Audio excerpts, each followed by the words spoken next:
people watching already with 12 likes. Thank you for hitting that like button, joining in on the live stream.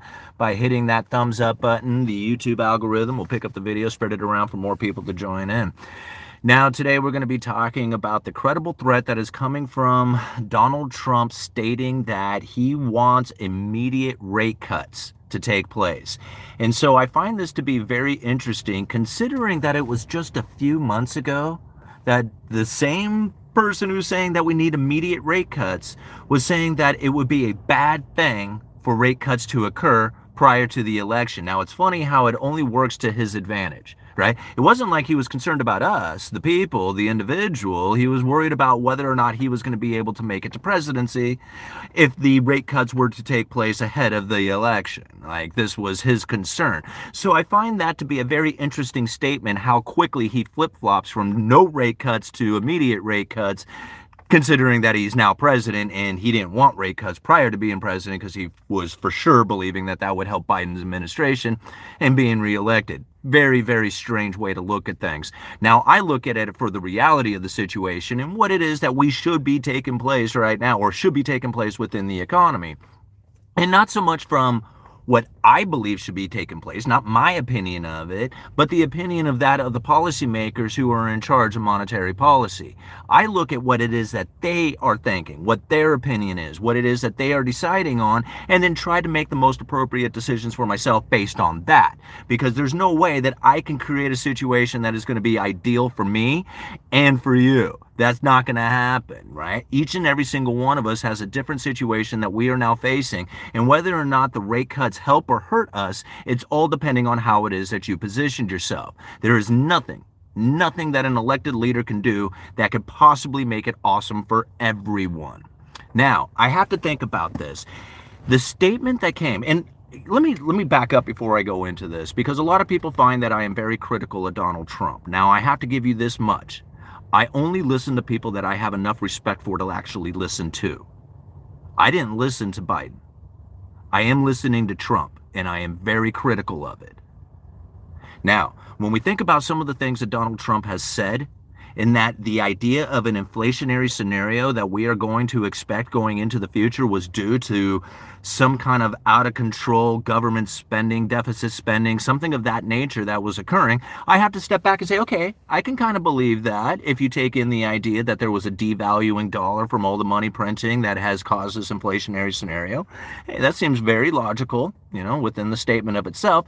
But then I have to ask the question, how come it is that we did not see the inflationary scenario carry out into oil, lumber, and silver? How come these are still sitting below their all-time highs by close to 50%, if not more? Maybe not so much silver, but definitely oil and lumber. So if it was the dollar devaluation that created the inflationary scenario, what happened within the economy that it doesn't exist in these three vital commodities known to man of lumber, silver, and oil? Maybe perhaps that it wasn't so much a devaluing dollar as much as it was a supply chain breakdown. Now, if you look at it from the supply side of things, it starts making a whole lot more sense on why it is that lumber, silver, and oil are sitting below their all-time highs by close to 50%, and why it is that we're finding things like eggs going off the charts when there is a limited supply available out there. Looking at things from a supply-demand side gives much better explanation to why it is that we find inflationary scenarios in some items and not in others. Now, if we want to take the devaluing dollar into consideration, the idea that you lower interest rates would devalue the dollar more. Right? Quite opposite of what it is that the complaint is about. It was deficit spending coming from the government that devalued the dollar, creating the inflationary scenario. Lowering interest rates would continue on with that operation. I don't get it. Like, this doesn't make sense to me when I hear these words. When it comes out, when he first states it, everybody loves it. They sounds great. It makes a lot of, wonderful sense to them. When I think about what it is that's being stated, it makes zero sense to me. It makes no sense at all. What does make sense is the fact that the Federal Reserve was attempting to have an inflationary scenario that was moderately above 2% for some time, using credible threats to conduct themselves in this way so that interest rate adjustments are no longer the effective tool. When I start incorporating this belief or this strategy into what it is that's occurring out here in the economy with monetary policy, it makes so much more sense. All of a sudden, things become very clear. Not this idea that the Federal Reserve is bumping around like Mr. Magoo, not knowing what the hell they're talking about, or a president who is claiming that they should cut rates or not cut rates based on whether or not it's going to be beneficial for him individually, right? Those people I don't listen to. I listen to what it is that the monetary policy strategy makers were saying literally 20 years ago, how it is that they can conduct themselves considering that they were going to be running into the lower bound of zero. The fact that we had a low neutral interest rate and the Fed funds rate was no longer capable of stimulating the economy when they dropped it down to zero. All this stuff has been played out very well within their communications and how it is that they planned on dealing with it. And knowing that it was going to come down to their words, the jawboning, the credible threat to manipulate the market's perception of what it was that was happening, Donald Trump is playing that game. He's totally playing it. The tariffs, think about it. Day one, tariffs, immediate tariffs on everything, right? Well, we better figure this thing out maybe in February, right? Not day one? Oh, I'm sorry, I thought it was day one because everybody else out there in the world who believed that it was going to be day one started conducting themselves as if the tariffs have already occurred. That's the credible threat. Right? Most people are looking and saying, what is he going to do? And I'm like, don't worry about what he's going to do. Worry about what he's saying right now and how it is that the people are, in taking in that information and then conducting themselves with it. That right there is the policy. All this action of, oh, we're going to do it later on in the future and then never comes to fruition, or when it does, it's really half of what it is that people had anticipated it going to be. Think about all the heavy investment that was going to go into manufacturing here in the United States that was going to ramp up all this production, and we were all going to have these wonderful manufacturing jobs again here in the United States. Where did all that go? Where's the talk about that? Did that just disappear? I mean, it was just like, it seemed like it was a really big deal a couple of years ago. Everybody was talking about it. Now I can't find anybody talking about it. Huh.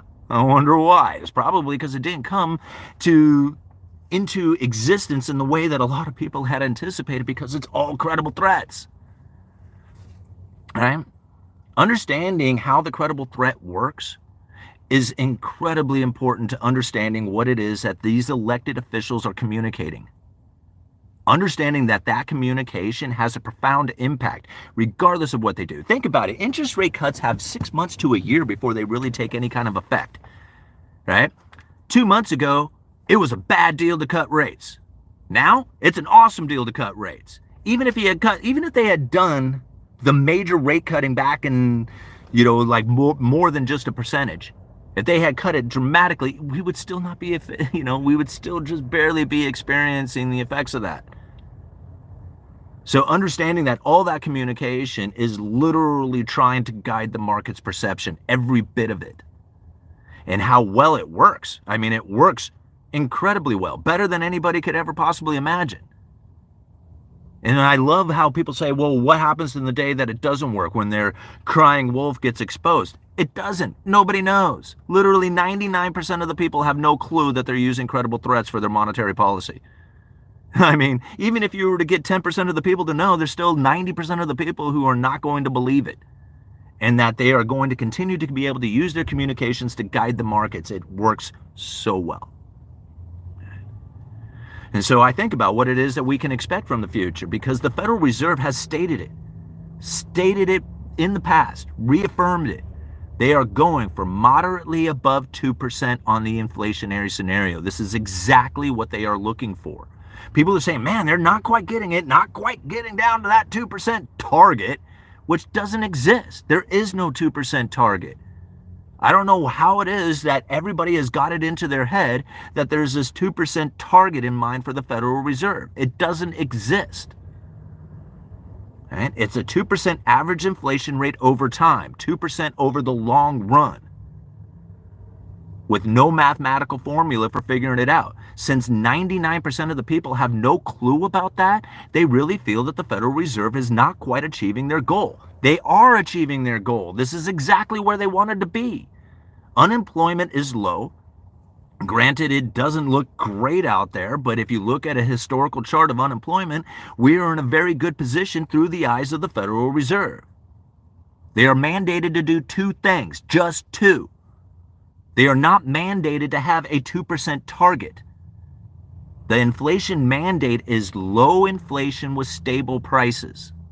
It doesn't have an exact number. The 2% target was made up back in 2012 by some New Zealand central banker. And the world started to adopt it, to saying, hey, that sounds like a good idea. We'll go for 2%. If it's above 2%, we'll try and adjust monetary policy to achieve the 2% target. If it's below 2%, well, again, we'll try and stimulate the economy to achieve the 2% inflation rate. The Federal Reserve, the central bankers around the world have been playing that game for a very long time. Like, I don't even know, 12, 14 years or something of that nature. They fail at it. They can't do it. They have tried the 2% target. That was their policy for a very long time. You know how many times they were able to achieve 2%? None. They could not maintain 2% ever. They were either above it or below it the entire time. They cannot achieve a 2% target. They tried. They fail at it. They can do 2% average inflation rate over time, which means that running after periods of inflation that has been below 2%, the appropriate monetary policy would seek to achieve inflation that is moderately above 2% for some time to make up for the fact that they failed to achieve it. That is their policy. I don't know how it is that everybody else is missing it. I mean, it's not like they hadn't said it. It's not like they expressed it out there within their own statements. It's not like it's been reaffirmed, but yet the entire mainstream media doesn't see it.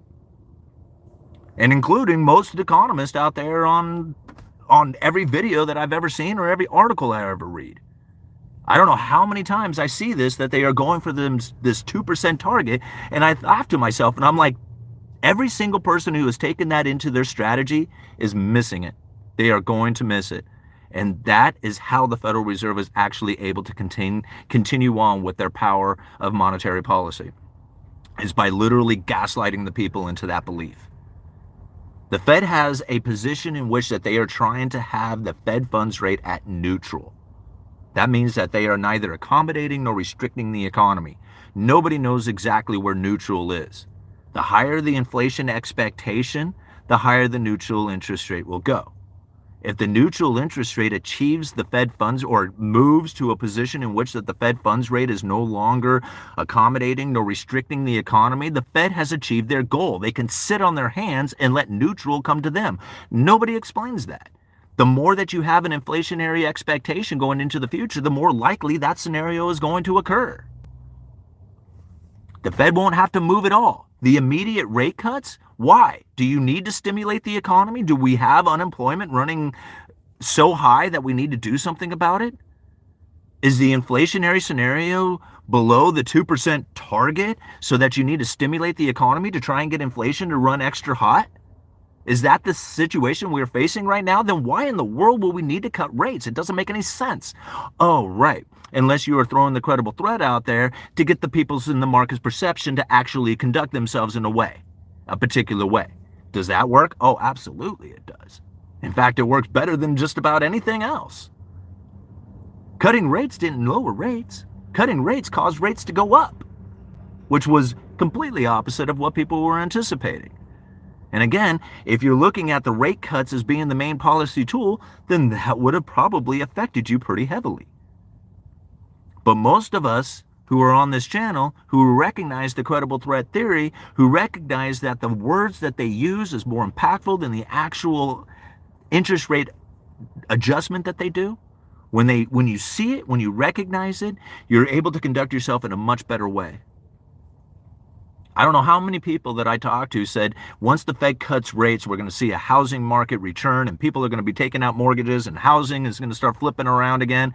I don't know how many people took in that consideration. The exact opposite happened, right? The exact opposite, unless you're talking LA where, I guess luxury houses are now flipping like crazy. But that's only due to the limited supply that's happening out there and the amount of people that need a place to live.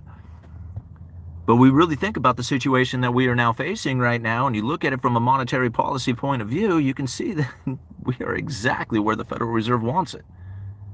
Inflation moderately above 2%, unemployment that is low. They are covering their dual mandate, right? Why would they change?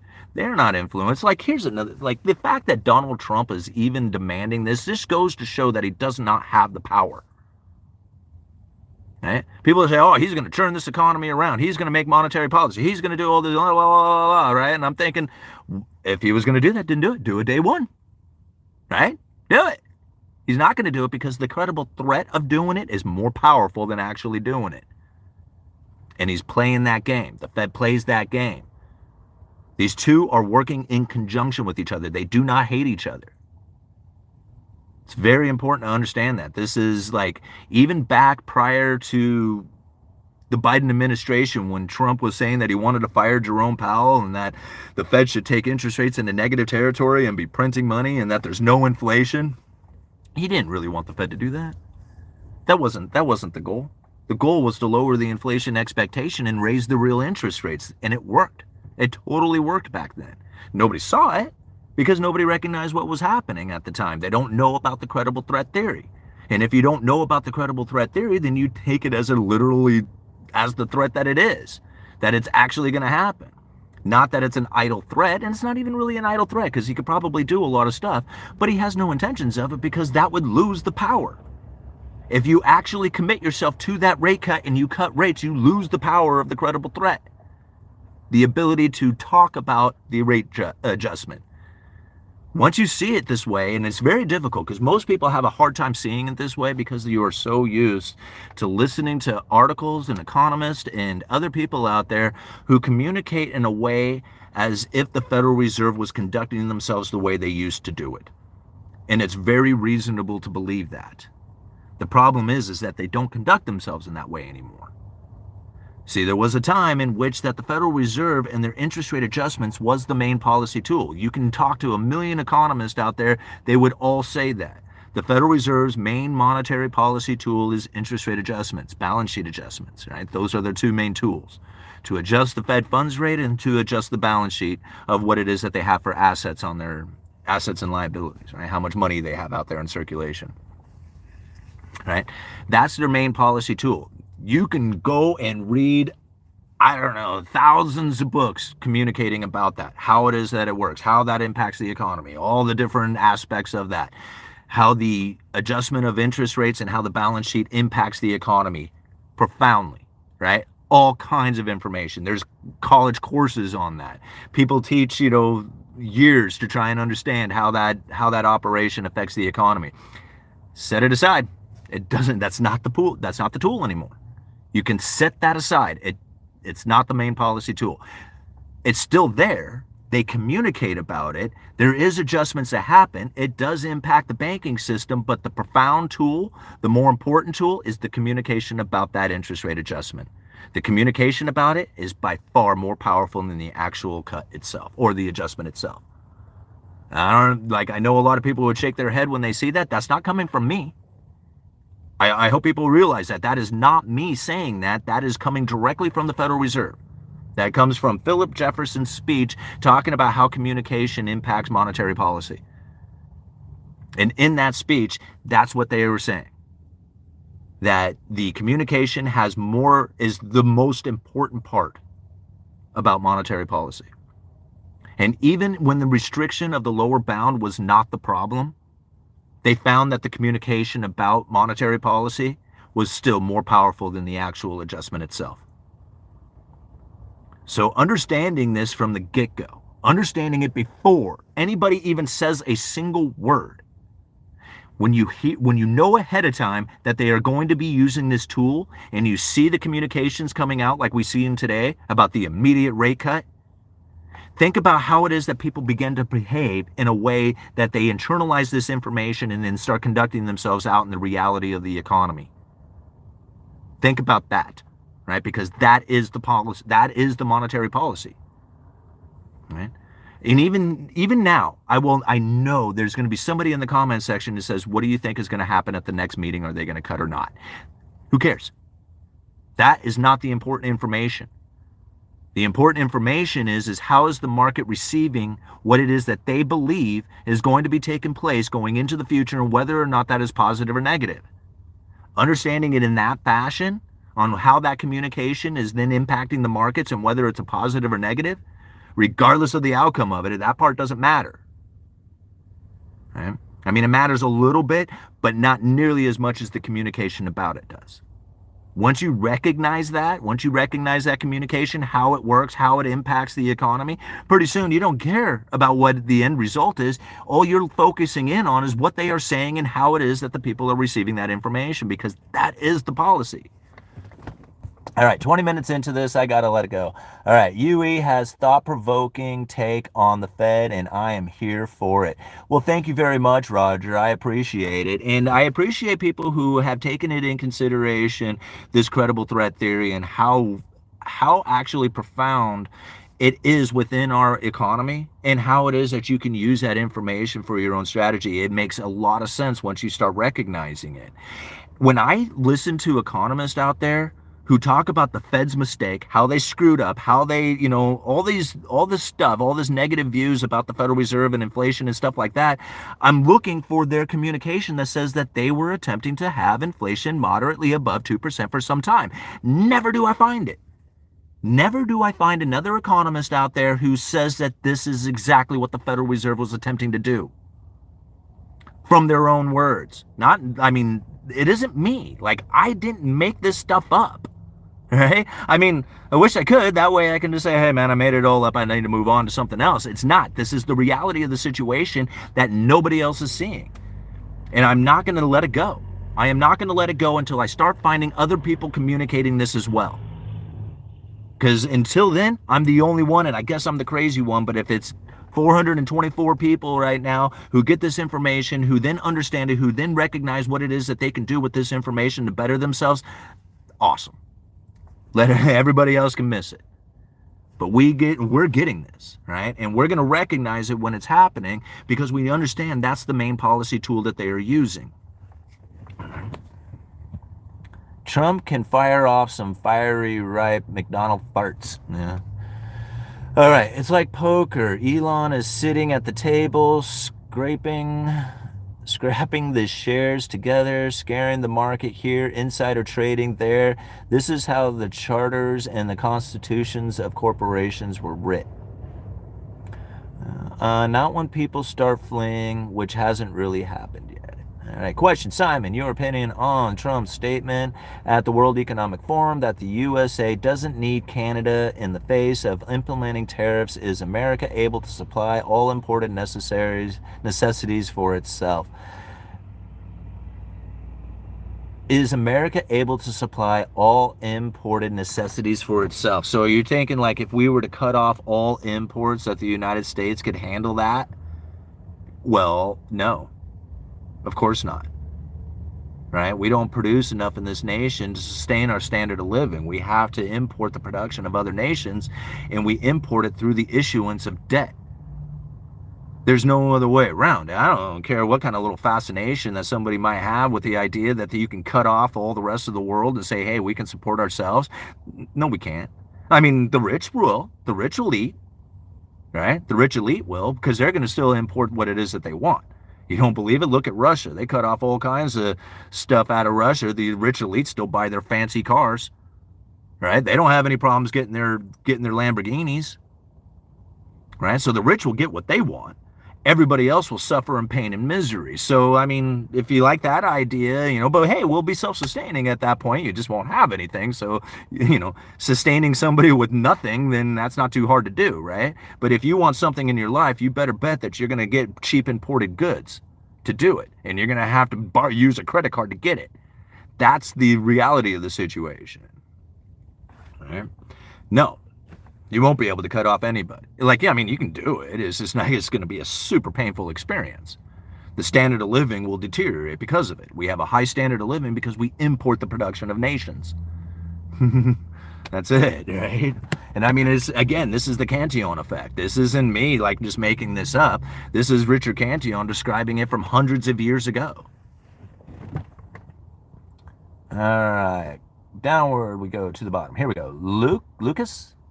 All right, we can't even support ourselves with the debt that we've got more or less adding to it. Fiscal policy will fix inflation overnight. Yeah, no, it won't. All right, and there's what inflation problem? This is the problem that I think I see, is that if the more we have this inflationary scare within our mindset that there's no cure to inflation and that it's going to continue to run rampant.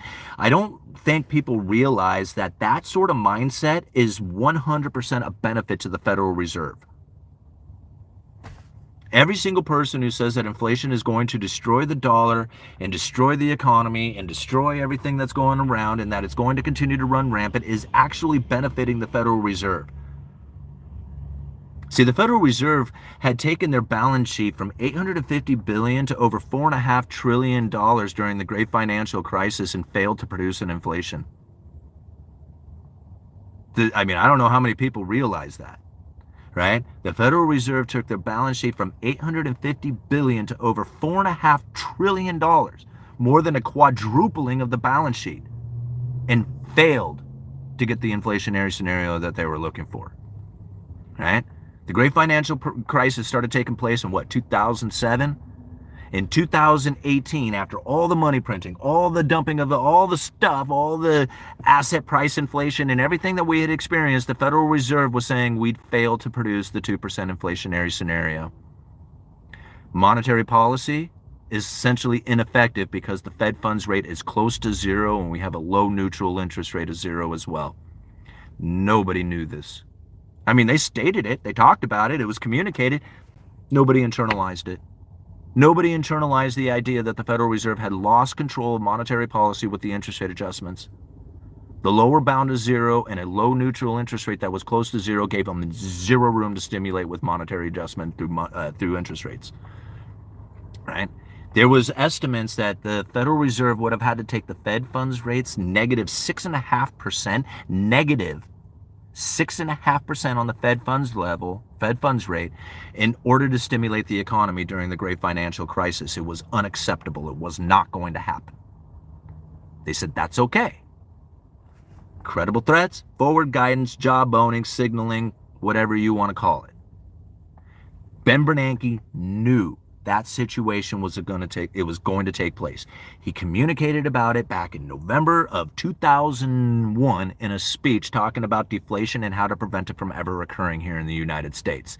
They knew then that the lower bound was going to restrict their ability to stimulate the economy. They knew it. They said it was okay. They have other tools. And he describes that other tool with a guy who invents a gold machine.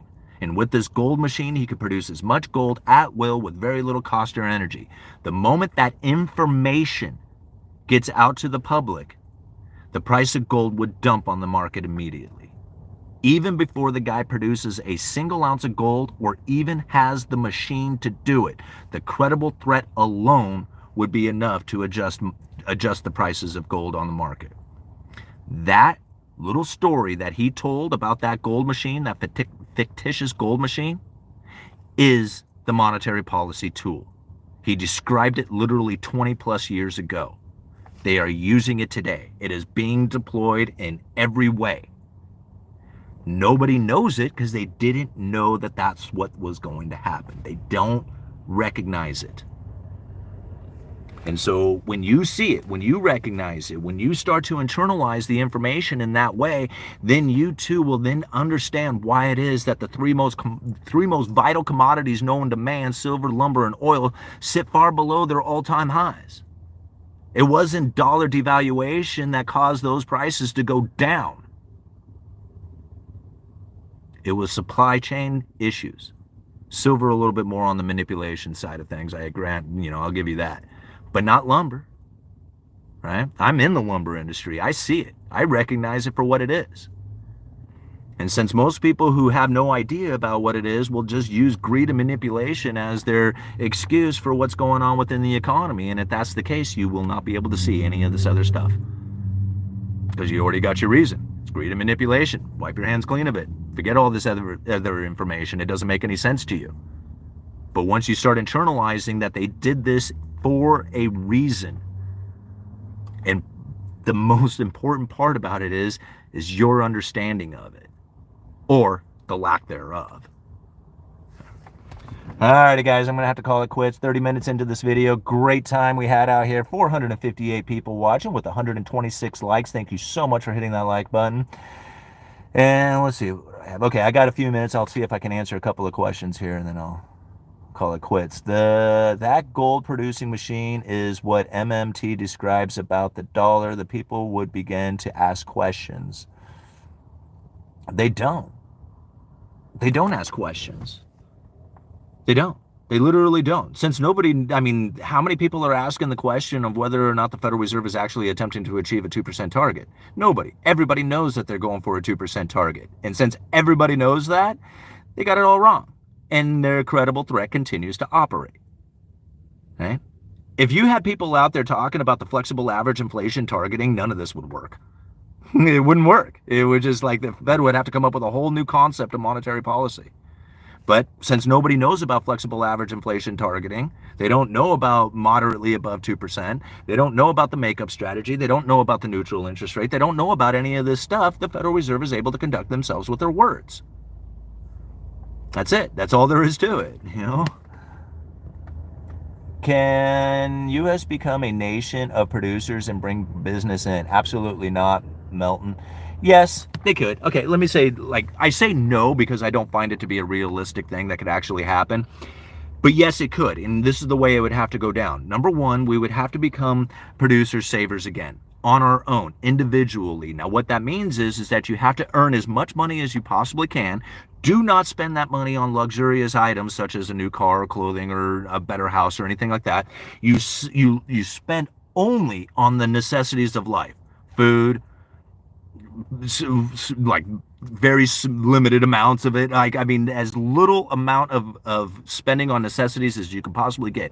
Everything else that you earn after that must go into savings and production, not to luxurious items. Nothing new, nothing foreign produced, right? And you have to do this for a very long time. And I'm not just talking about you. I'm talking about you, your kids, your grandchildren, right? Maybe the great-grandchildren might start expecting to receive some sort of better life due to the manufacturing that they can now produce and export to the rest of the world. Right? But until that happens, we have to suffer in pain and misery and poverty, essentially, while earning as much as we possibly can, paying off as much debt as we can, reinvesting what is not paying off debt back into production and savings, and do that for generations upon generations, because it took generations to deteriorate. So if you want to, I'm down for it. Like, I'm totally down for it. Let's do it, man. Like, if we can go back to being a production nation, I'm down for it. I'm ready to experience that sort of way of life, to earn as much as I possibly can, only spend on what I absolutely have for necessities, and try and be as much of a producer, saver, investing back into production and stuff like that. I'm down to do that. I mean, I don't know how many else. In fact, you know what? I already do that. You know what? I already do that. I don't know. I mean, I think, I could probably do more, but that's the mindset that everybody would have to take. And they'll literally have to do it for generations, because think about how long it took to deteriorate. Back in the 40s, 50s, 60s, a single income from the manufacturing job that they had was enough to produce an income for an entire household. Like, those people were producing things, selling it out there to the world. The world was sending us enough money that we could raise our standard of living. Once we did that, we were no longer competitive against the rest of the world. How do we become competitive against the rest of the world again? We have to lower our standard of living by a lot. Because there's people out there who are going to build the same thing that we're going to do it, and they're going to live in a hut to do it. Right? So go and compete against those guys. How hard is that going to be? All right. UE calls a spade. We need to hear this. UE, absolutely right. Well, thank you, Barney. And I mean, I don't like the way this goes down. I don't like all the Fed. I don't like any of this stuff. Like, I'm into silver and gold. I'm into, hard money, production and savings. I'm into that sort of like idea. I can wish and hope and dream for it all day long. It doesn't come, right? It's not going to come. I have to understand what it is that we are facing today so that I can conduct myself in appropriate position for what it is that's happening out there, because what I want won't come, right? It's not going to happen. It is like, I mean, I don't know how else to put it. Like, I could say, hey, man, we could have better politics. We could have better this, that, and the other thing, and list off all these wonderful things that I think would be better for our economy. And it won't happen. So there's no point in me trying to say, hey, this is the way it needs to be. What I need to do is say, this is the way it is, and this is the way I need to be. You know? Trump accepted BlackRock as a company that is in the club of 500 billionaires. New AI deal. Yeah. Alrighty, guys. I gots to go. Easier is just easier. Better. Now better is different than easy. So is everyone going to act surprised when this economy overheats? All right. In the 40s, 50s, 60s was about the time women entered the workforce, doubling the amount of labor. Yeah, and I think it was probably due to the fact that we were raising our standard of living, making it harder, right? To maintain that standard of living, we needed more income. This is the same thing like now. Think about it. Like even now, my employment, my wife's job, like we both have just, right? Like she's working teacher assistants over at the grade school. I do work at a lumber yard.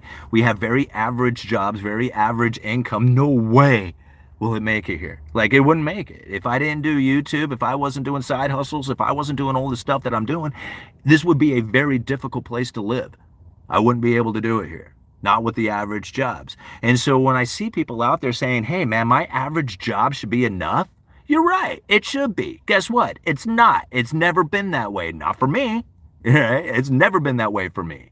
And so I realize that if it's not going to be that way for me, I need to figure out a way that it is going to work for me. And that means I need to figure out a way to earn as much income as I can possibly get from everything that I do constantly. Right? Cut back on my expenses. This is the life that I had to live because I wasn't living that way up until I was 40. I was of the mindset that my job should be enough. That's what I believed. And then guess what? My life was deteriorated. It didn't work. When I came to the acceptance that, no, you're right, it isn't fair. It's never going to be fair. All right. Now I can let it go that it needs to be fair. I don't believe that it needs to be fair. In fact, I know it's not going to be fair, so I don't expect it to be. So what I'm going to do is take advantage of every single opportunity that I can get. And if other people say, man, that's too much, I shouldn't have to do that much for it. You're right. You probably shouldn't have to do too much for it. What are you going to do? Because I'm going to do that. And I know other people are going to be like me and do that too. And so we're going to go out and get a house. And what are you going to compete against? People like us who are doing that because we have no other choice. Okay. All right.